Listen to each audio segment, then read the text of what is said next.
Tonight, putting a price on Texas teachers. We went from a teacher shortage to now a teacher crisis. Educator experts say lawmakers should invest more money in teachers, but will they?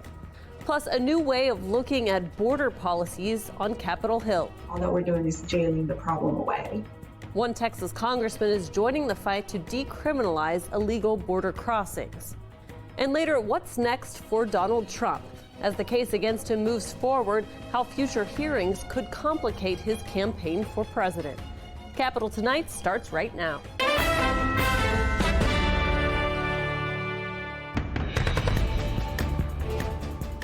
Thanks for joining us here on Capitol Tonight. I'm Karina Kling. There's been a lot of bipartisan talk about raising teacher pay this legislative session, but public school advocates are sounding the alarm that what's being proposed won't fix the teacher shortage crisis. The Texas House will debate its budget tomorrow. Right now, it does not include a pay raise for teachers other than what's tied to an increase in dollars allotted to student learning. That's currently set at a $50 increase per student. Lawmakers are working with a $33 billion budget surplus, and teacher groups say more of that money should go toward raising their pay. There are several bills that call for significantly increasing teacher pay, but they haven't been set for a hearing. Another measure that is moving comes with some caveats. And as our Charlotte Scott reports, teachers say if you want to fix the shortage, guarantee all get more money. As the president of Texas's American Federation of Teachers Union, Zeph Capo works with educators every day. He wishes lawmakers would listen to their concerns and increase every teacher's salary by at least $10,000. The fact that they cannot find a way to pay for a meaningful base pay raise with the amount of surplus that they have is a travesty. Minimum public school teacher salaries in Texas range from about $33,000 to just under $55,000, depending on years of service. The last pay raise was in 2019. This year, the state has a nearly $33 billion budget surplus, and these educators want a chunk of it. We don't know when we're going to have the money again. Representative Harold Dutton filed a bill that includes pay raises based on qualifications. Increases range from $3,000 to $36,000 depending on skill level. Representative Dutton doesn't support a $10,000 pay raise for everyone, even though many educators want that. Teachers who want to be in the profession ought to be paid accordingly. But at the same time, we shouldn't just treat every teacher the same. His bill is a priority for House Speaker Dade Phelan as lawmakers try to find a way to help out public schools. The Senate's plan includes a potential pay raise for teachers of $2,000. Governor Greg Abbott says he supports raising salaries as well. Capo can get behind parts of the bill like free pre-K and mentoring programs for new educators, but he doesn't believe the compensation incentives are enough to keep teachers. They don't think that this is a starter to keep them in the classroom. Representative Dutton estimates the bill would cost the state just under $1 billion. But these education advocates say the state should invest at least $14 billion, if not more. I think there will be people who will look at this and always say it's not enough. Lawmakers in the House will decide how much money they think teachers should get when they take up their budget bill on Thursday. For Capitol Tonight, I'm Charlotte Scott. Meanwhile, the Senate is set to take up its bill to give teachers a pay bump tomorrow. It's also expected to vote on a measure that would let families use taxpayer money to send their kids to private school. The controversial voucher-like proposal faces an uncertain future in the House. Meanwhile, the Texas Supreme Court Chief Justice is calling for higher judges' salaries. Chief Justice Nathan Hecht urged lawmakers to boost judges' pay during his biennial speech on the state of the judiciary today. He said the base salary has not been raised since 2013, putting it near the bottom in the nation. He wants an 11% raise for district judges. The House budget proposes 5%, and it's not included in the Senate. Since 2000, 23 years ago, the judiciary has had only 3 pay raises. Inadequate compensation is the obvious reason for high attrition in the judiciary. Hecht is a Republican, and he also cautioned against the increasing politicalization of the third branch of government and urged judges against partisan decisions. Let's get a quick check now of some of the other political stories making headlines today. The state Senate approved a measure to crack down on local district attorneys who declined to prosecute violations of certain state laws like abortion bans and voter fraud allegations. Under this bill, prosecutors who don't pursue those cases could be found guilty of misconduct and removed from office. Senators also passed a bill to impose harsher penalties for certain gun-related felonies. People convicted of those crimes would have to serve 10 years in prison or on probation. The charges also have to stay on their record even if the person successfully completes probation. At a time when Republicans in Congress and across the nation are clamoring for restrictions to dramatically reduce the flow of migrants trying to cross the border, some progressive Democrats in Washington, including a lawmaker from Texas, are proposing legislation to decriminalize illegal border crossings. Our Washington reporter Rina Diamante has the story. Carolina Canizales' fear of deportation was persistent growing up as an undocumented immigrant in San Antonio. My friends would get in trouble at school. A school resource officer would come, but then somehow my friends would end up in ICE custody. Seeing how undocumented immigrants were treated inspired her to advocate on their behalf. Her group, the Immigrant Legal Resource Center, supports the New Way Forward Act in Congress. The legislation would in part end the mandatory detention of some migrants crossing the border, make it easier for some people to obtain asylum, and block state and local police from arresting and detaining undocumented immigrants. We need federal legislation that untangles the criminal legal system and the immigrant legal system. They damage way too many people, and it's way too expensive to operate it when it's colluded. And the prime example of that is Texas. It's a reference to Operation Lone Star, Texas Governor Greg Abbott's multi-billion-dollar program deploying state law enforcement officers to stop migrants and illegal drugs from crossing the border. Some state lawmakers want to create a border protection unit, specifically to arrest anyone crossing the border into Texas illegally. A Democratic congressman from Texas, who is co-sponsoring the New Way Forward Act, says the legislation would counter such state efforts. Our local police departments, they should be focused on keeping us safe. They should be working on backlogs of rape kits. They should be looking after our communities against violent offenders. They shouldn't be used to go hunt down innocent immigrant families. The bill has little chance of advancing, but for some progressive Democrats, it sends a signal they'll push back against the more restrictive proposals being seriously considered by the Biden administration, as well as a separate measure backed by Texas Republicans that would turn away migrants at the border if the government can't detain them. When there are people still fleeing for their lives from lots of countries where there's real turmoil, the idea that we would end asylum laws as we know them right now is just wrong. As for Canizales, she said she believes people should not be punished for trying to seek a better life. In Washington, Rina Diamante, Capital Tonight. Joining us now to discuss this further is Denise Gilman. She's the director of the Immigration Law Clinic at the University of Texas at Austin. Denise, welcome back to the program. Thank you for having me. Nice to see you. What's your response to these competing plans in Congress, the progressives versus conservatives? I mean, just the ongoing stalemate over what we're seeing with regards to immigration reform?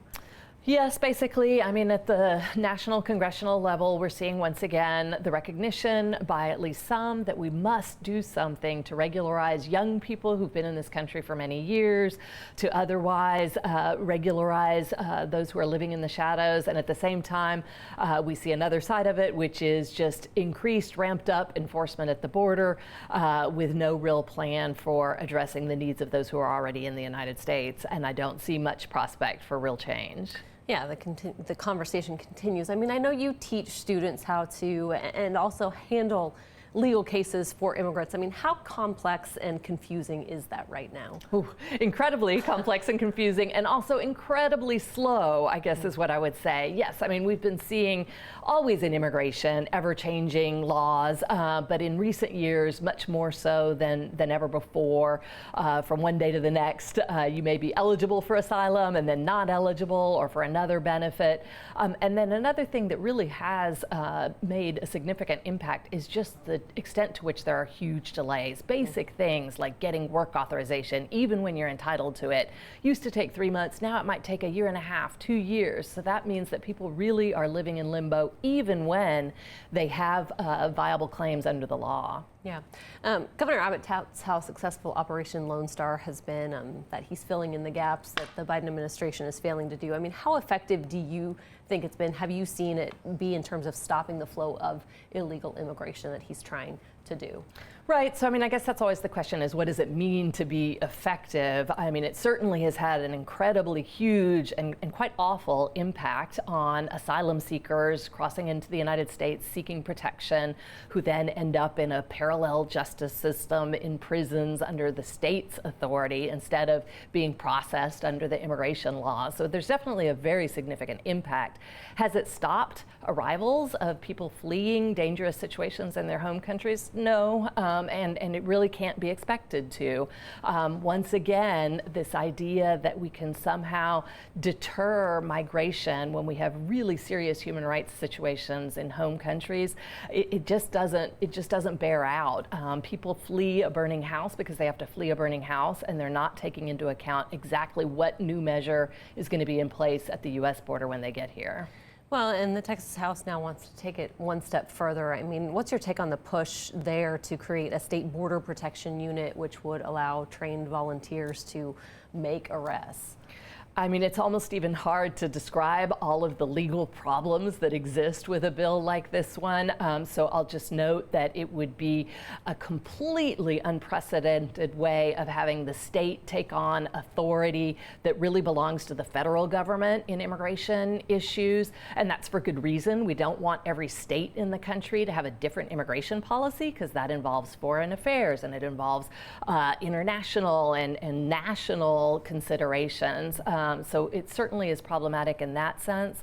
And then, of course, just the message that it sends of xenophobia, of rejecting migrants, no matter what their circumstances, no matter what our labor needs are, that leads to an invitation to have them come. And so it's certainly going to be problematic. Even the very proposal itself, even if not enacted into law, sends a really negative message. Yeah, I imagine if it does pass, it will be caught up in the courts for a while and seeing the pushback that we might see from immigration groups and certainly. Others. Denise Gilman, we'll have to leave it there. We'll get you back on. Thank you so much. Thank you. And still to come on Capitol tonight, what comes next in the case against Donald Trump? We speak with a former federal prosecutor about how this could play out.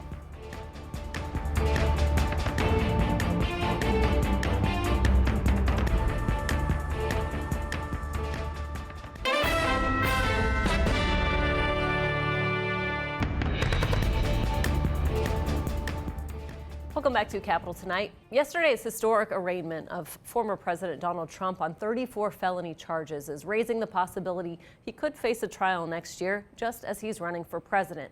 Reuben Jones is in Washington with what's next in the New York case and the other potential legal troubles for the former president. We cannot and will not normalize serious criminal conduct. A historic arrest and arraignment of a former president. And an angry response. There is no case. There's no case. The case, which involves allegations Trump made payments to silence claims he had extramarital affairs, is likely to drag on. The next court appearance isn't scheduled until December. That is an extraordinarily long time for a case to be adjourned. My gut tells me they will be back in court well before then. New York Attorney Jeremy Shockett believes the judge will try and move the case along quickly and that he will not throw out the charges. But the drama seen Tuesday could just be a dress rehearsal for what Trump could eventually face. The former president is under numerous criminal investigations involving alleged election meddling in Georgia, his role in the January 6 attack on the U.S. Capitol, and his possession of classified documents after leaving the White House, and possible obstruction of the investigation looking into why he had them. This is all unfolding as Trump runs for president, raising a host of questions, including if Trump will be able to delay the proceedings until after the campaign, and if he wins, will he stand trial as a sitting president? The fact that he's a federal elected official has zero to do with whether the fact that he's a state defendant. One expert says Trump may not be able to stop the wheels of justice from turning. When you're on criminal trial, you don't really get to control your own life quite the way a billionaire or a presidential candidate might hope. Some of the Republicans running for president or thinking of running have criticized the Manhattan DA for bringing the case against Trump. One exception is former Arkansas Governor Asa Hutchinson, who joined the race over the weekend and has said Trump should drop out. In Washington, Ruben Jones, Capitol Tonight. And joining us now is Shane Stansbury. He's a law professor at Duke University and a former federal prosecutor in New York. He's also worked with District Attorney Bragg and Trump's lawyer Todd Blanche. Welcome to the program. Thank you for being with us. First of all, how strong of a case do you think this is? Well, thank you for having me. I'll start by just telling you that looking at this case as a former prosecutor, it was quite surreal yesterday in many ways.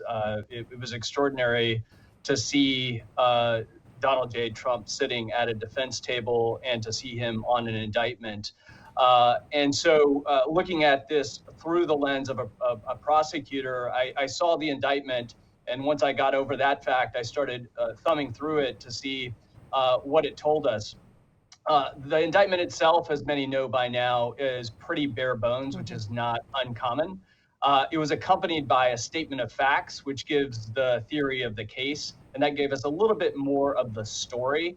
But be that as it may, the statement of facts is not proof. So proof is going to come later on in the form of witness testimony and the kind of admissible evidence that comes out at trial. Right. We do have a few clues about what the DA is going to rely on. It appears that Michael Cohen, for example, is part of the story.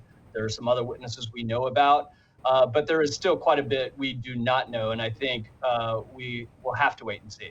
Yeah, I mean, given that there's been some criticism that Bragg didn't more fully lay out the law, which of course he has the right to do, and makes it harder really to judge the case right now as you're speaking to. I mean, what will you be watching for more closely as it moves forward?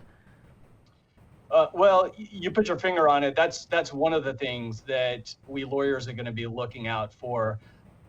So the former president is charged with 34 counts of business records violations.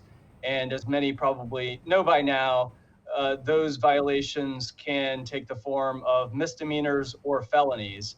The state has alleged that they are felonies on the theory that they become felonies because of the type of fraudulent intent that is involved, which is an intent to conceal another crime.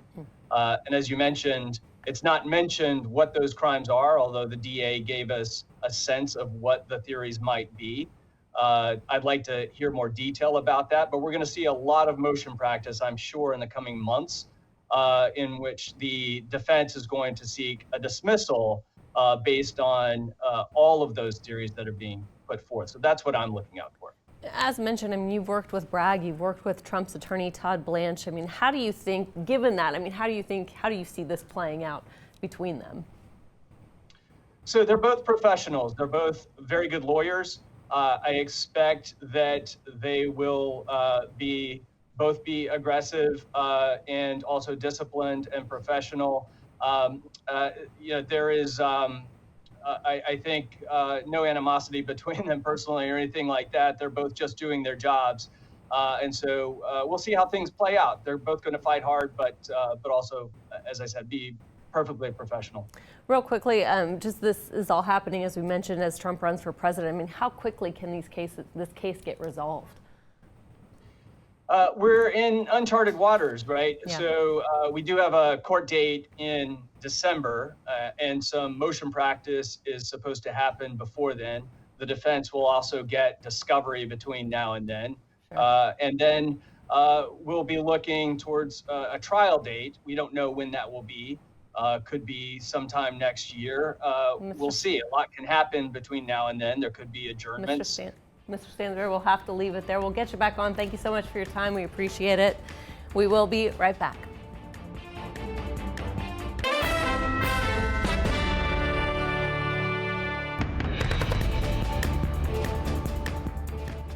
Fairfield State Park is still set to be closed by its new owners for private development, just weeks after lawmakers were considering legal measures to keep it open to the public. But while no further moves have been made to save the park, time is running out and developers have already gotten started. Our Brett Shipp has more. The clearing of the state park land has begun, and the glossy renderings unearthed by the Star-Telegram revealed to us last week. A Dallas developer's dream for luxury lake home estates and a championship golf course called Freestone, billing itself as an enclave encompassing the largest privately owned body of water in the U.S. Our chaplain, chairman of the Texas Parks and Wildlife Department, only knows it as one of the most beloved parks in the state. To me, it's a state park. It has been for 50 years and should stay a state park forever if there's any way we can accomplish that. He says he's offered repeatedly to meet with the seller, Vistra Energy, and the buyer, Todd Interests, hoping to navigate a path to save the state park. He says he's received no response. I mean, the park would like to stay there. We've been given termination notice that we have to abandon the park, and that's coming soon. No word on what gets salvaged or whether some of the lake water gets sold to major municipalities. And no word on what happens to the recent revelation of a Freedman cemetery, rediscovered by a local historian. When you clear something, you can't put it back, or it takes nature a long time to put it back. So I'm not in the know of exactly what they're clearing, but you know, I hate it. I would love to get the opportunity to save the park before they clear too much. Vistra Energy claims what we are seeing in that video is simply commercial landscaping equipment clearing the underbrush. Well, we have tried repeatedly to reach the developer, Todd Interests, for comment. They have yet to respond. So in short, the state is being told to vacate the park by early June. State lawmakers appear to have given up on any attempt to reclaim the park by eminent domain. And if no negotiations are held soon, the fight to save Fairfield Lake State Park is likely over. Back to you. Brett, thank you. And that is all the time that we have tonight. We're back again tomorrow with the latest in Texas politics. Until then, thanks for watching. Have a great night.